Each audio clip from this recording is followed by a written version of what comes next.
1977 Ohio. Someone started sending letters. They knew everyone's darkest secrets. The letters named names, exposed affairs, accused people of crimes, and then they made threats.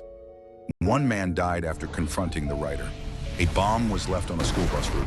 A man was convicted, but the letters kept coming. From prison, this is the Circleville letters.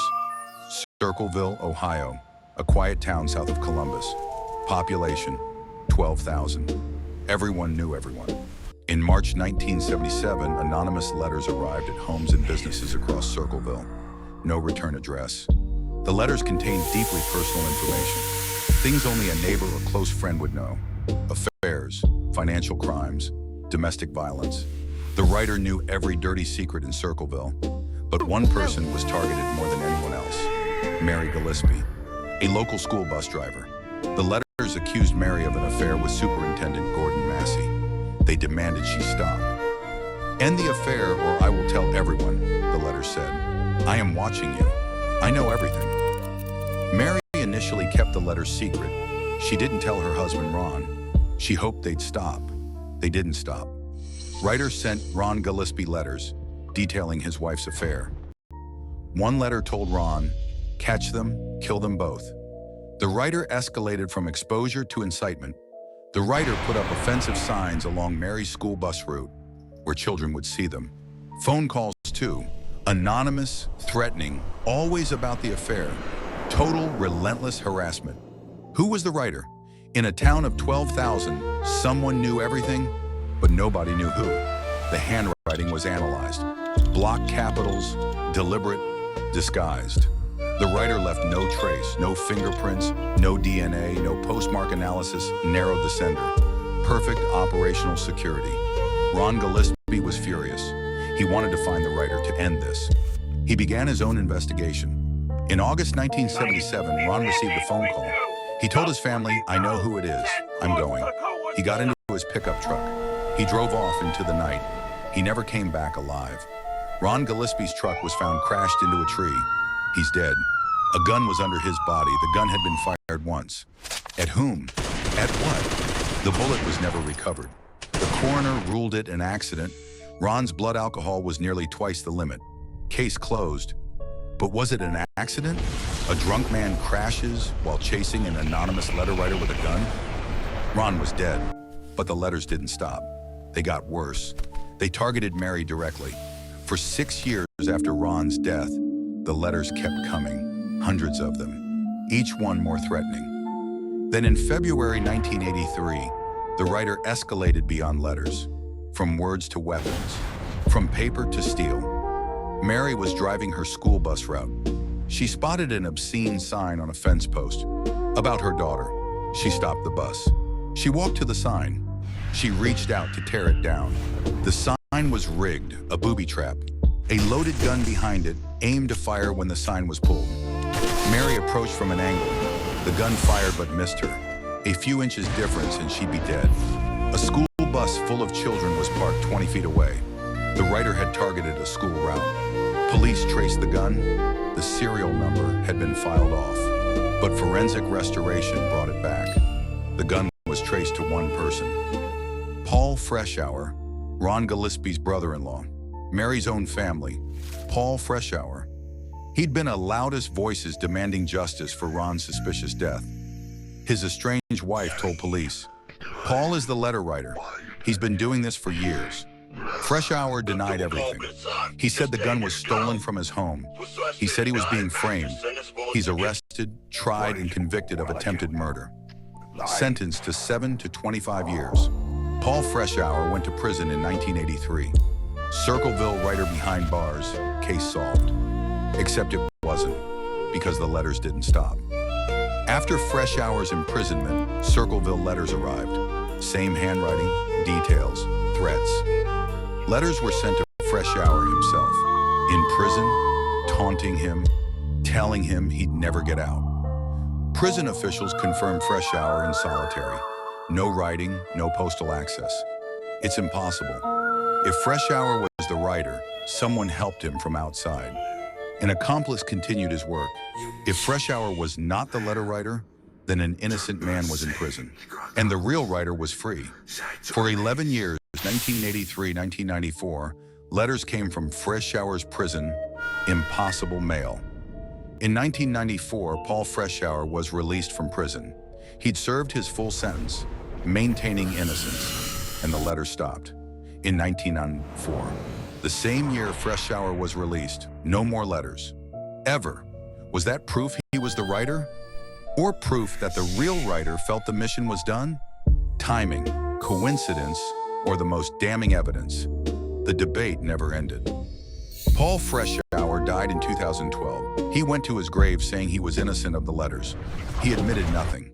No deathbed confession, no sealed letter, just silence. His final silent story. The central question of the Circleville letters has never been answered. Who was the writer? The writer knew everyone's secrets, affairs, debts, crimes, information requiring close proximity. Someone in Circleville spent years collecting secrets. Patient, obsessive, committed to exposure. Was it Paul Freshour? He'd motive. He believed the superintendent was responsible for Ron's death. He could have written the letters to expose the affair, then escalated when Mary didn't comply. Letters from prison disproved this. Unless he had a partner, someone willing to continue it, was it someone else entirely? Perhaps someone who wanted to frame Freshour, using his gun for the trap. The writer knew the town intimately, every affair, debt, weakness. A true small-town insider. Could it have been Mary herself? Writing letters for sympathy? Some investigators considered it. Mary nearly died from the booby trap. The writer would murder? Self-targeting's impossible. Could Superintendent Gordon Massey have written them? To deflect from the affair, creating chaos? Each suspect had problems. Each theory had gaps. The writer was smart enough to frame one and escape. Handwriting never matched any suspect. Forensic analysis, primitive then. Modern DNA analysis could solve the case. If letters exist, if preserved properly. Some letters are reportedly in evidence storage. Others were lost or destroyed over the decades. The U.S. Postal Inspection Service investigated the letters. Even they couldn't identify the writer. The case destroyed the Gillispie family. Ron dead, Mary harassed for decades, children under siege. Paul Freshour's life destroyed. Convicted, imprisoned, family torn, name forever linked. Guilty or innocent, Freshour paid the price. The writer's campaign destroyed all it touched. Circleville was damaged. Neighbors suspected neighbors. Trust evaporated. The town turned against itself.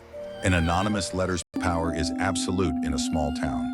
One envelope can destroy a reputation overnight. The writer understood this. They used the town's smallness against it. Closeness became weakness. Since Freshour's death in 2012, no new clues have emerged. No confessions, no DNA results, nothing.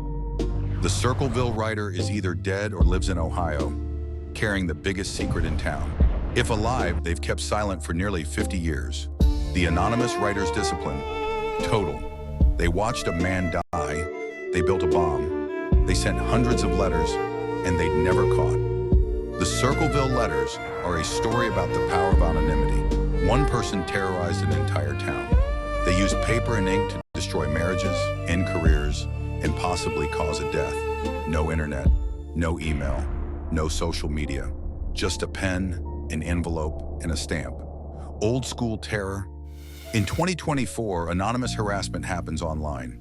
In 1977, it happened by mail. The cruelty is the same. Ron Gillispie drove to confront his tormentor that night. He found a tree, or someone else found it. Mary Gillispie survived the booby trap by inches. If she'd pulled the sign straight back, she'd be dead. Paul Freshour went to prison for 11 years. He may have been guilty. He may have been framed. Letters stopped on his release. That proves guilt, or it's the cruelest coincidence. We may never know the Circleville writer. The writer took their identity to the grave, or will, but the letters themselves survive, in evidence boxes, in archives, in the memory of a terrified town. Each envelope was licked. Each stamp was pressed. Each letter was folded by the writer's own hands. Writer's DNA may exist in those letters, waiting for technology to catch up, but Circleville is tired of the letters. Tired of the theories, tired of being the town with a secret, the town has moved on, new families, new stories. But every time a letter arrives, someone wonders, is it starting again? Is someone watching? Does someone in Circleville know everyone's secrets? Probably not. The writer is likely dead. The secrets are buried with them. But the question remains, not who wrote them, but why? What drives someone to do this for years? Revenge, control, moral outrage, madness? Motive and identity are unknown, sealed forever. The Circleville letters, hundreds of envelopes, dozens of victims, one dead man, zero answers. Someone in a small Ohio town knew everyone's secrets. They never stopped writing until they chose to.